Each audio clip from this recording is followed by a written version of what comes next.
আমার লেখা কবিতা আবৃত্তি করব। আমি নিজেই কবিতা আবৃত্তি করেছি। কবিতার নাম জান্নাত, লিখেছেন সোহানুর রহমান শান।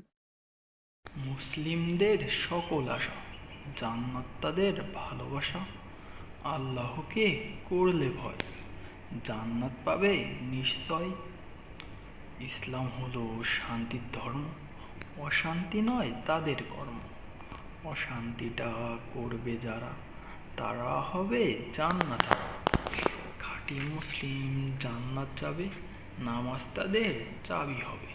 খাঁটি মুসলিম হতে চাও, নামাজ কবুল করে নাও। কবিতাটি ভালো লাগলে আমাকে উৎসাহ দিয়ে পাশে থাকবেন। লাইক, কমেন্ট, শেয়ার এবং ভালো লাগলে সাবস্ক্রাইব করবেন।